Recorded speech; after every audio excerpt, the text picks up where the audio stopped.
when people ask me, how do I have more relationships with people of color? I know I need more relationships with people of color in my life because of my activism, to sort of practice walking my talk, and because, there's a lot that I'm probably missing, right? And so I want to say that it is a process. It's a process to build relationship. And you're right on time. If you're feeling stuck with it, your timing is right. It's perfect. That means you're ready, because you have to notice the missing of it and what it might be costing you. Yeah. So that you can value those relationships. And were you going to say something, Carol? Yeah, I wanted to also mention the thing I didn't say in that. I also noticed the missing of it from a personal viewpoint. And I've talked with other colleagues in Surge about this. I feel poor in that way, that I'm missing something in my life because I haven't had that. And I think it would enrich my life, and that's a very selfish thing. But I feel it's a kind of poverty. Yes. Living in a white world, and yeah. Yes. So that's part of it. So yes, it is a kind of poverty. Absolutely. The challenge is not to become colonial. Absolutely. and your desire to enrich yourself, to not take the colonial yes. Thank you. Yes. yes. And thank you. yeah. To be fully transparent, this is something that I mentor people in, over time. It's not something that, I give you like a quickie answer to.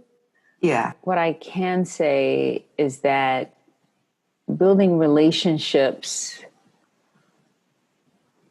starts with you and with your why, your why racial justice, your ability to talk about your racism, your internalized racism, internalized superiority, internalized separation,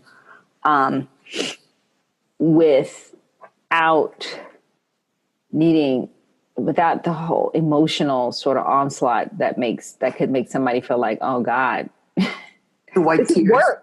Yeah. It's a little bit like, it's a little work. Yeah. Right. When I work with people, they're paying me. You know what I mean? It's not like, oh, free emotional labor, and so it doesn't feel like exploitive or extractive. So that work with yourself to get connected to your story, and your story of loss. You said that you felt impoverished because you don't have relationships with people of color.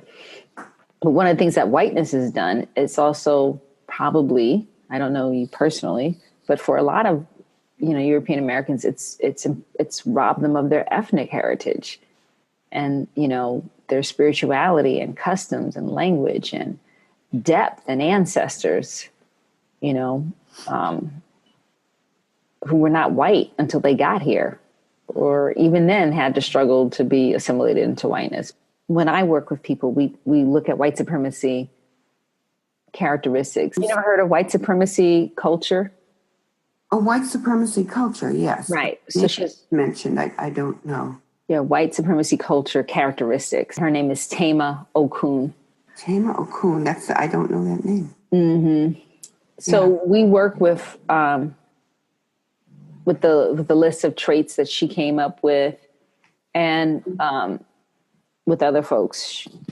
And we also look at, well, what has whiteness cost your personal lineage? What has it cost you? How has it impoverished you? Mm-hmm. So that's part of our curriculum. So that's part of a solo journey, but it's also part of the group journey, looking at those kind of questions. Last time when I was mentoring someone who lives in a predominantly white space, older white woman, there were, based on her skills and her heart calling, there were natural organizations that she could begin to build relationship with. And it required her to take some risks, you know. That's people of color organizations. Yes, people of color led organizations where she had a calling for what they were doing. Like for her, it was with food and land, and she had expertise and a heart calling around food and land. So over time, and this is really over a year, maybe a year and a half, she went from being a guest, a visitor, to being someone who they asked to work with a group of kids. So they entrusted her to work with a group of kids of color. But that took time to build that.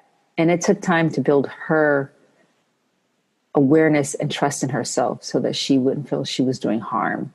Because, of course, she didn't want to go there and, F up. Because,